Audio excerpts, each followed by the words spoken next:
السلام علیکم ورحمۃ اللہ وبرکاتہ۔ الحمد للہ نحمده ونستعینه ونستغفره ونؤمن به ونتوکل علیہ ونعوذ باللہ من شرور انفسنا ومن سیئات اعمالنا، من يهده الله فلا مضل له ومن يضلله فلا هادي له، ونشهد أن لا إله إلا الله وحده لا شريك له، ونشهد أن سيدنا ومولانا محمدا عبده ورسوله، فأعوذ بالله من الشيطان الرجيم، بسم الله الرحمن الرحيم،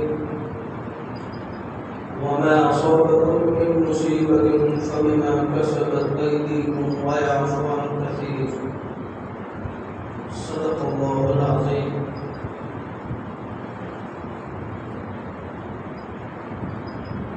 گرامی قدر معزز سامعین، سب سے پہلے اس پاک پروردگار کی تعریف توصیف بڑائی کی بجائے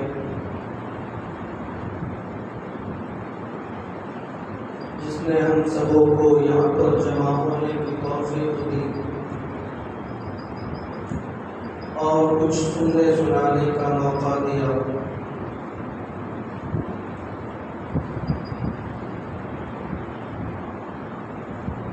رمضان المبارک کا مہینہ ہمارے سبوں سے اب جا چکا ہے۔ وہ جو رحمتیں برکتیں نزول ہوتی تھی، اب وہ رحمتیں برکتیں نزول نہیں ہو رہی، کیونکہ ہر ایک چیز کا ایک وقت ہوتا ہے۔ ہمیں اللہ تعالیٰ نے آفر دیے تھے کہ جتنا چاہو لوٹ لو،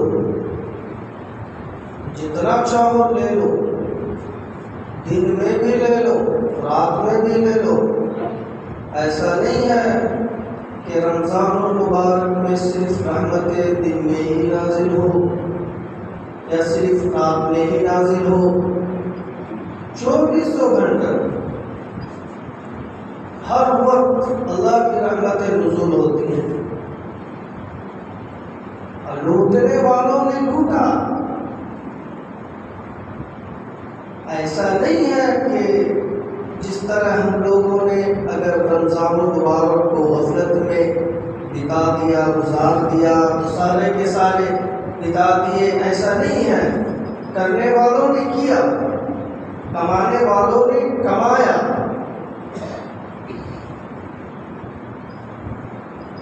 اور حقیقت میں جو کماتا ہے وہی بیٹھ کر کھاتا ہے۔ اب اگر ہم نہ کمائیں اور بیٹھ کر کھانے کی تمنا کریں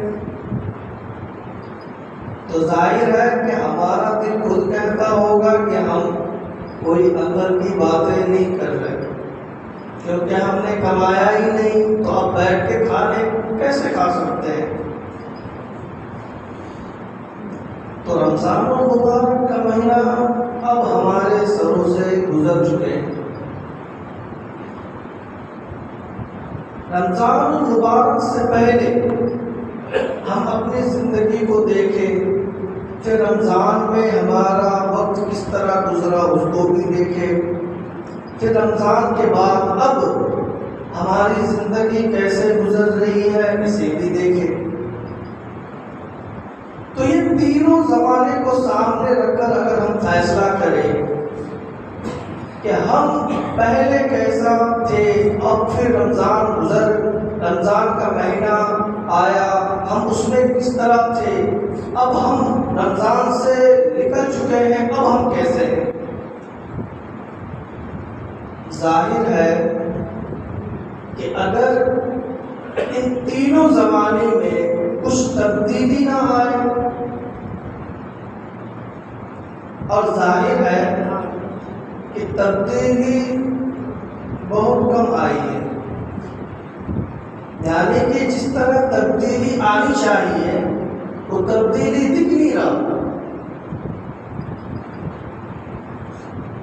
ظاہر ہے کہ ایک انسان رمضان سے پہلے مسجد سے بہت دور تھا، بہت دور تھا، صرف جمعے کو آتا تھا۔ پھر رمضان شروع ہوتے ہی وہ مسجد کو پکڑ لیا، تو رمضان سے پہلے اس کا زمانہ بالکل الگ تھا، رمضان آتے ہی اس کا زمانہ بدل گیا، یعنی کہ نماز نہیں پڑھتا تھا، نمازی بن گیا، قرآن نہیں پڑھتا تھا، قرآن پڑھنے والا بن گیا، اور جھوٹ بہت بولتا تھا، مگر خیال آ رہا ہے کہ رمضان کا مہینہ ہے، جھوٹ نہیں بولنا چاہیے، غیبت نہیں کرنی چاہیے، چغلی نہیں کرنی چاہیے، تو پھر رمضان کے ڈر سے وہ جھوٹ بھی نہیں بولتا تھا، غیبت بھی نہیں کرتا تھا، یعنی کہ رمضان کے احترام میں جو چیز رمضان سے پہلے کرتا تھا وہ رمضان میں نہیں کیا۔ ایسا ہوتا ہے، دیکھا جاتا ہے عموماً۔ پھر رمضان کے گزرتے ہی ہم جس طرح پہلے تھے، جس لیول کا ہم پہلے تھے، اگر اسی لیول پر آ کر کھڑا ہو جائے تو یہ سمجھ لیجئے کہ یہ رمضان صرف ایک ڈھال بنا، ایک ڈھال بنا رمضان مبارک کا پورا 30 دن، اس کے بعد وہ ڈھال ختم ہو گیا۔ اب جب ختم ہو گیا، اب ہم اس رمضان مبارک کے مہینے کو مکمل پورے سال ڈھال بنا کر نہیں رکھا۔ بات سمجھ رہے ہیں؟ ہم نے پورے سال بنا کر نہیں رکھا، تو یہ سمجھ لیجئے کہ ایک طرف پانی جمع ہوا ہے، اور اگر وہ پانی ہمارے سر پر آ جائے تو ہم ڈوب جائیں گے، اس وجہ سے ہم نے اس پانی کے اوپر کچھ لگا دیا تاکہ پانی ہمارے اوپر نہ آ جائے اور ہم غرق نہ ہو جائے۔ جب ہم نے اس کو لگا دیا، پھر رمضان کے بعد ہم پھر اس چیز کو، یعنی کہ جس چیز کو ہم نے، جس چیز سے پانی کو روکا تھا، پھر ہم نے اس کو ہٹا دیا، تو ظاہر ہے پھر ہم ڈوبیں گے ہی۔ پہلے ہم ڈوبے ہوئے تھے، ہم اس ڈوبنے، ہم بچنے کے لیے کچھ مور لگائے، مگر پھر رمضان کے گزرنے سے کے بعد پھر ہم نے اس مور کو ہٹا دیا، تو پھر ہم ڈوب گئے، تو کیا فائدہ ہوا؟ اب بتائیے، اب پورے رمضان المبارک میں جو عبادت کی ہے اس کا کیا فائدہ ہوا؟ کیا فائدہ ہوا؟ کوئی فائدہ نہیں۔ آپ نے گزشتہ ہفتہ اچھی طریقے سے، گزشتہ ہفتہ سے گزشتہ ہفتہ، یعنی کہ رمضان کے دوسرے ہفتے میں کچھ باتیں آئی تھی، اسی طرح باتیں آئی تھی کہ ہم نے اگر رمضان المبارک کے مہینے کو ڈھونگ بنا لیا، صحیح طریقے سے نہیں گزارا، رمضان کی تراویح کو ہم کھیل بنا لیے، ہم اس کو صحیح طریقے سے نہیں پڑھے، اور رمضان کا حق اگر ادا نہیں کیے، حقیقت میں اللہ کو ضرورت نہیں ہے۔ ہم نے اس بات کو ڈرنے کی چوٹ میں رکھی تھی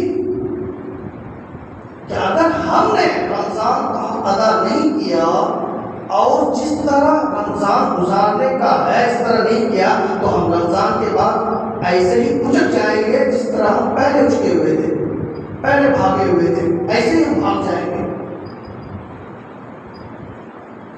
اب اگر ان باتوں سے لوگوں کو برا لگے تو اب کیا کہا جائے؟ کیا قرآن و حدیث کو بھی بیان کرنا چھوڑ دیں؟ قرآن کو بھی بیان کرنا چھوڑ دیں، حدیث کو بھی بیان کرنا چھوڑ دیں؟ بھائیو، حضور علیہ السلام بیان کرتے تھے تو آنکھیں سرخ ہو جایا کرتی تھی۔ کیوں؟ کیونکہ حضور علیہ السلام دین کو مٹتا ہوا نہیں دیکھنا چاہتے تھے، اس لیے صحابہ کے اندر جوش دلاتے تھے کہ دین کی خدمت کے لیے جہاں پر جس طرح کی ضرورت پڑے تم قربان ہو جاؤ، قربان کر جاؤ۔ بھائیو، اب کیا کہا جائے؟ رمضان مبارک کا مہینہ گزر چکا ہے، اسی ضمن میں کچھ باتیں رکھ رہا ہوں۔ ابھی وقف بل کا مسئلہ چل رہا ہے، سب کو پتا ہے۔ ابھی کے زمانے میں کوئی یہ نہ سمجھے کہ ہمیں پتا نہیں ہے، اور جس کو نہ پتا ہو تو وہ کسی اور دنیا میں چل رہا ہے۔ ابھی وقف بورڈ کا مسئلہ بہت نازک چل رہا ہے، اگر یہ بل پاس ہو جائے تو کیا ہوگا؟ گرہ منتری امت شاہ تو یہ کہتا ہے کہ یہ مسلمانوں کے فائدے کی چیز ہے، کہ غریب مسلمانوں کا اگر یہ بل پاس ہو جائے تو بہت فائدہ ہے۔ وہ اس طرح لفظی کرتے ہیں، وہ اس طرح بیان دیتے ہیں گویا کہ یہ بل پاس ہو جانے سے حقیقت میں فائدہ ہے۔ یہ امت شاہ کا بیان اگر سنیں گے تو اس طرح لگتا ہے کہ حقیقت میں بڑا فائدہ ہے مسلمانوں کا۔ اچھا ایک بات بتائیے، کبھی مسلمانوں کا فائدہ کیا بھی ہے اس نے؟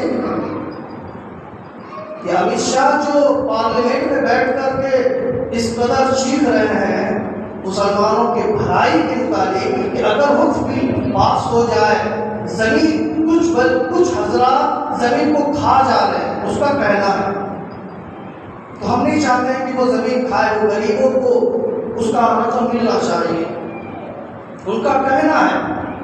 تو اچھا اس نے کبھی آپ ان کے کاموں سے آپ نے مسلمانوں کا فائدہ بھی ہوتا ہوا دیکھے؟ تو آج اگر وقف بل پاس ہو جائے تو مسلمانوں کا فائدہ ہوگا۔ خدا کی قسم وہ بربادی ہوگی جو ہم سوچ بھی نہیں سکتے۔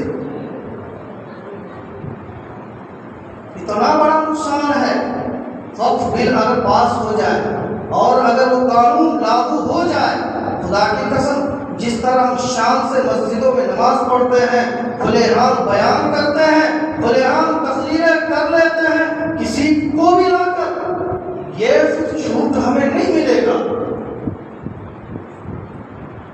کس طرح نازک مسئلہ چل رہا ہے، کسی کو فکر ہے اس چیز کے بارے میں؟ سب کے سب سو رہے ہیں۔ اب میرے بھائیو، اب آئیے اصل مقصد کی طرف۔ اگر ہم نے مسجدوں کو چھوڑ رکھا، ہم مسجدوں کو ویران کر دیا، رمضان میں ایک نماز میں چاہے اثر ہو، ظہر ہو، مغرب عشاء، کوئی سی بھی نماز ہو، اس طرح لوگ آتے ہیں گویا کہ مسلمان ہے، زندہ ہے۔ یہ سارے کے سارے مسلمان ایک ساتھ جب دروازے سے نکلتے ہیں تو لگتا ہے کہ گاؤں میں مسلمان ہیں۔ بات میں سمجھیے میں کہنا کیا چاہتا ہوں، غور سے سنیے، بالکل دھیان ادھر رکھ کر کے میرے طرف۔ ایک ساتھ جب مسلمان دروازے سے نکلتے ہیں، صدر دروازے سے، تو لگتا ہے کہ مسلمان زندہ ہے۔ جب کوئی غیر دیکھتا ہے تو کہتا ہے کہ نہیں، ابھی مسلمان زندہ ہے، ابھی اتنی جرأت نہیں ہے جو ہم اس کا مقابلہ کر لیں، نہیں کر سکتے ہیں۔ ہر جگہ، ہر مسجد میں رمضان کی طرح اگر مصلی ہو جائے تو یہ غیر جو جس طرح منہ اٹھا کر ہر وقت اس چوکنے میں رہتے ہیں کہ ہمیں موقع کب ملے اور حملہ کب کر دیں، تو جب ہم ایک ساتھ اس طرح اتنے سارے مسلمان دروازے سے نکلیں گے تو کسی ایرا غیرہ نتھو غیرہ کی جرأت نہیں ہوگی جو مسلمانوں کے اوپر حملہ کر دیں۔ مگر دیکھ رہے ہیں مسلمان تو صرف رمضانی ہے، مسلمان تو صرف رمضانی ہے۔ پھر رمضان کے بعد ظہر اثر مغرب عشاء دیکھیں، کچھ حضرات ایک دروازے سے دو دروازے سے کچھ، تین دروازے سے کچھ، یعنی 4-5 دروازے سے ہے تو پتہ ہی نہیں چل رہا ہے کہ آ رہا ہے کدھر سے، جا رہا ہے کدھر سے۔ تو پھر غیروں کو ایک طاقت ملتی ہے، کہنے کا موقع ملتا ہے کہ نہیں، اب ہمیں موقع مل چکا ہے اس کے اوپر حملہ کرنے کا۔ بھائیو، آج ہم لوگوں نے مسلمان ہو کر مسجدوں کو ویران کر دیا، اس وجہ سے غیروں کو موقع مل گیا کہ ہم ان کی مسجدوں کو ہم اپنے بس میں ہم ان کی مسجدوں کو اپنے قبضے میں لے لیں۔ خدا کی قسم اگر مسلمان سچے ہو جائے اور مسلمان نمازی ہو جائے تو یہ جتنے بھی بھونکنے والے، جتنے بھی اپنے آپ کو لیڈر کہنے والے، خدا کی قسم اس کی کوئی مجال نہیں ہے جو مسجدوں میں آ کر کے ان لوگ حملہ کر سکے یا ان لوگ مسجدوں سے مسلمانوں کو نکالنے کی جرات کر سکے۔ اگر ہم مسجدوں کو ویران کر دیں گے، مسجدوں کو چھوڑ دیں گے تو پھر خدا پاک ہم سے نہیں کسی اور سے مسجدوں کا آباد کروائے گا، کسی اور کا حوالہ کر دے گا۔ اور کر رہے ہیں کہ بھائیو، اپنا کوئی غیر غلط کرے اللہ کو اتنا غصہ نہیں آتا، جب کوئی اپنا غلط کرے تو پھر اللہ کو برداشت نہیں ہوتا۔ مسلمان غلط کرے اللہ کو برداشت نہیں ہوتا، غیر مسلمان غیر مسلم اگر غلط کرے تو اللہ کو غصہ نہیں آتا، کیونکہ وہ غیر ہے، اس سے ہمیں کوئی واسطہ نہیں، کوئی دوستی نہیں، کوئی مطلب نہیں۔ تو رمضان میں صرف نماز پڑھ کر ہم یہ خدا کو کہے کہ مولا پاک ہم نے حق ادا کر دیا، تو پھر خدا پاک بھی ہمارا حق ادا کریں گے اچھی طریقے سے۔ ہمیں افسوس کرنا چاہیے کہ آج پورے ہندوستان میں وقف بل کے بارے میں کس طرح چرچا چل رہا ہے۔ ابھی بھی اگر ہم مسجدوں کو اپنے قبضے میں نہ لا کر رکھے، ہم ابھی بھی مسجدوں میں آ کر کے خدا کے سامنے سجدہ نہ کرے، تو کیوں نہیں وہ خدا ہم سے مسجدیں چھین لیں گے؟ چھینے جا رہے ہیں بھائیو۔ اور ایک مزید بات کہتا ہوں کہ جب انسان خدا کو یاد کرتا ہے، جب انسان اللہ رسول کو مضبوطی سے پکڑے رکھتا ہے، تو اس کے اندر ایمانی طاقت، ایمانی جرأت، ایمانی شجاعت ہوتی ہے، ایمانی پاور اس کے اندر ہوتا ہے۔ پھر اگر کہیں اسلام کے مخالفین ہو، اسلام کے متعلق کوئی باتیں ہو، تو پھر مسلمان اس ایمانی طاقت، ایمانی جرأت اور ایمانی شجاعت کو لے کر سامنے مقابلہ کرتے ہیں۔ مگر ایمان والا اگر نمازی نہ پڑھے، مسلمان ہو کر نمازی نہ پڑھے، صرف رمضان میں پڑھے، تو اب بتائیے اسلام کے اندر اگر کوئی تانا شاہی آ جائے، اسلام کے اندر کوئی بگاڑ پیدا کرنے والے آ جائے، تو یہ کمزور ایمان والا اس کا مقابلہ کیسے کر سکتا ہے؟ کیسے کر سکتا ہے؟ اسی وجہ سے تو آئیے سمجھیے بات کو، اگر اس موقع پر پورے ملک میں احتجاج کی بات آ جائے، حقیقت میں بھائیو اگر ایمان کمزور ہو تو کیا وہ ماں، وہ باپ، وہ بھائی، وہ بہن وہ یہ کہے گا اسلام کے اندر کمی بیشی ہو رہی ہے، جاؤ بھائی تم اسلام کے تحفظ کے لیے جاؤ، میرے بیٹے اسلام کے تحفظ کے لیے جاؤ، میرا شوہر اسلام کے تحفظ کے لیے؟ وہ چیز ہے نہیں ہے۔ اگر جب تک ایمانی طاقت نہ ہو، خدا کی قسم ہم اسلام کے تحفظ کے لیے نہیں آگے بڑھ سکتے۔ ایمان کے تحفظ کے لیے، اسلام کے تحفظ کے لیے ہمیں ایمانی طاقت ہونی ضروری ہے۔ اس چیز کو ذہن نشین کر لے۔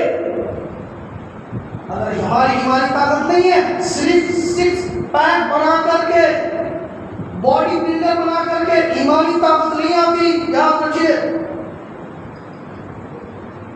جسمانی طاقت سے ایمانی طاقت کا کوئی واسطہ نہیں۔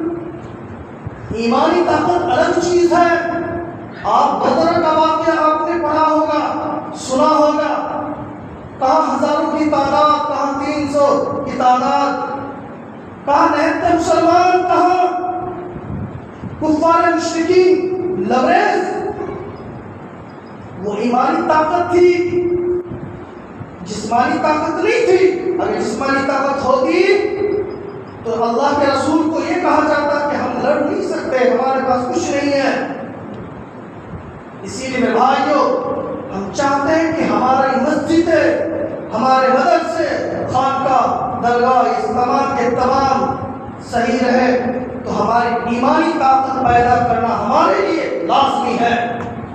اور اگر ہم نے ایمانی طاقت کو پیدا نہیں کیا، ختم نبوت کے موقع پر ہم نے بیان کیا تھا کہ ختم نبوت کے خاتم حضور علیہ السلام کے نبی ہونے کے باوجود دوسرے کذاب لوگ نبی ہونے کا دعویٰ کیا، تو وقت کے ماؤں نے، وقت کے بھائیوں نے حضور علیہ السلام کے ختم نبوت کے تحفظ کے لیے اپنی جان کو قربان کر دیے. ایمانی طاقت تھی، اس وجہ سے جان کو قربان کرنا آسان ہو گیا. ایمانی طاقت نہ ہوتی تو پھر جان کو قربان کرنا آسان نہیں ہوتا. اسی لیے بھائیو، اب تو آنکھیں کھول لیں. کب آنکھیں کھولیں گے؟ جب ہمارے اوپر آگ کی بارش ہوگی. کب ہم اپنی آنکھیں کھولیں گے؟ خدا کی قسم مرنا سمے ہے، یہ بات یاد رکھیے. مرنا ہم سبوں کو ہے. یہ جتنے بھی بیٹھنے والے ہیں، کون کوئی ہے ایسا جو کہے کہ ہم نہیں مریں گے؟ ہے کسی کے اندر اتنی جرأت جو کہہ دے کہ ہم نہیں مریں گے؟ جب مرنا ہے تو اس کی تیاری کون کرے گا؟ اسی لیے بھائیو، ہم نے جو کچھ کیا رمضان میں، ہم ان چیزوں کو باقی رکھے، ان چیزوں کو ضائع نہ کرے. ہم نے نمازیں پڑھی، روزے رکھے اور ذکر و اذکار کیے، تلاوت قرآن کیے. ان تمام چیزوں کو پورے مکمل 11 مہینہ ہمیں اسی طرح رکھنا ہے. ہمیں روزے بھی، نفلی روزے بھی کرنی ہے، اور اسی طرح نماز کو پڑھنی ہی ہے. نماز کا تو مسئلہ ہی نہیں ہے. اور ہم نے صدقات خیرات بھی کیے. ہم رمضان کے علاوہ کے مہینے میں بھی صدقہ خیرات کریں. ایسا نہیں ہے کہ رمضان میں زکوٰۃ اور صدقہ فطرہ نکال کر یہ جتنے بھی غریب لوگ ہیں سب کے سب امیر ہو گئے. نہیں، ایسا کچھ بھی نہیں، بلکہ غریب ابھی بھی بہت ہیں. غریب لوگ ابھی بھی بہت ہیں. اسی لیے ان کا خیال کرتے ہوئے ہم اپنے مالوں میں سے انہیں بھی کچھ عطا کریں. بہت سارے غیرت مند مسلمان، غریب مسلمان غیرت مند، وہ اپنا منہ دوسروں کے سامنے نہیں کھولتا، نہیں کھول سکتا. اس کی زمین اسے گواہی نہیں دیتی، مگر بیچارہ اندر سے بہت مجبور ہوتے ہیں. بہت سارے ایسے آپ کو مسلمان مل جائیں گے. کوئی ضرورت نہیں ہے 40 50 ہزار 20 ہزار ہم ادھر ادھر کر کے ضائع کریں، بلکہ ہم ایسے غریب مسلمانوں کا اگر ہم خیال کر لیں، ایسے غریب مسلمانوں کا اگر ہم دیکھ بھال کر لیں، کہ بھائیو یہ جو ہم فالتو کی ادھر ادھر میں جو خرچ کرتے ہیں، ہم اس خرچ کو اگر ہم غریبوں کو کر دیں تو اس جگہ اتنا ثواب ملے گا کہ آپ سوچ بھی نہیں سکتے. اسی لیے بھائیو، ہم سبوں کو چاہیے کہ ہم اللہ رسول کے لیے کام کریں، اللہ رسول کے لیے مرے مٹے. اور ہم سب جس طرح پہلے نمازی تھے، پہلے روزہ والے تھے، جس طرح پہلے کام کرنے والے تھے، اس طرح ہم کام کرنے والے ہو جائے. بہت ہی افسوس کے ساتھ یہ بات کہنی پڑتی ہے کہ پیر کے دن عید کی نماز ہوئی اور منگل کے دن ہی اس طرح نمازی غائب ہو گئے جس طرح کی نمازی تھے ہی نہیں. اب بتائیے کتنی افسوس کی بات ہے، خدا کو کتنا غصہ آتا ہوگا. اب جب ایک خطیب، ایک مقرر، ایک امام اگر اس بیان کو رکھے تو کچھ لوگوں کو مرچی لگتی ہے. خدا کو کتنا غصہ آتا ہوگا کہ صرف میرے نعمتیں صرف رمضان میں ہی کھاتے ہیں یہ بندے، کیا غیر رمضان میں یہ نعمتیں نہیں ملتی اسے؟ کیا نمازی صرف فرض صرف رمضان میں ہی ہے ہم لوگوں کے اوپر؟ اسی لیے بھائیو، اگر ہم نے خدا کا حق ادا نہیں کیا، خدا کو ہم اس طرح ڈھونگ کر کے دکھائے، تو پھر ہمیں چھوڑا نہیں جائے گا، بخشے نہیں جائیں گے. پھر ہماری زندگی اس طرح جہنم بن جائے گی کہ ہم سوچ بھی نہیں سکتے. ہماری زندگی اس طرح برباد ہو جائے گی کہ ہم سوچ بھی نہیں سکتے، در در کے بھٹکتے رہیں گے پوری زندگی، 40 سالہ 50 سالہ 70 سالہ 80 سالہ زندگی ہماری جہنم بن کر رہ جائے گی. ہم دن کے ایک دن بھی سکھ کی روٹی نہیں توڑ سکتے، بے چینی کی زندگی گزاریں گے. اسی کے بھائیوں بڑے ہی ادب سے کہا جاتا ہے، بڑے ہی عاجزانہ درخواست ہے کہ ہم نمازی جس طرح رمضان میں تھے اس طرح نمازی ہم ابھی بھی رہے، ابھی بھی آباد کر کے رہے. فجر سے ابتدا کرے، جس کی فجر صحیح نہ ہوئی وہ ظہر کا بھی اچھی تصور نہ کرے، عصر کا بھی نہ کرے، مغرب عشاء کا بھی نہ کرے. اسی لیے ہماری ابتدائی نماز فجر سے ہو. ہم سب کے سب فجر سے نیت کریں کہ ہم فجر کی نماز پڑھیں گے تو انشاءاللہ ثم انشاءاللہ باقی کی 4 نمازیں انشاءاللہ ہماری صحیح ہو جائیں گی. کریں گے سب کے سب، آئیں گے سب کے سب انشاءاللہ. اللہ تعالیٰ ہم سبوں کو ان باتوں پر عمل کرنے کی توفیق عطا فرمائے.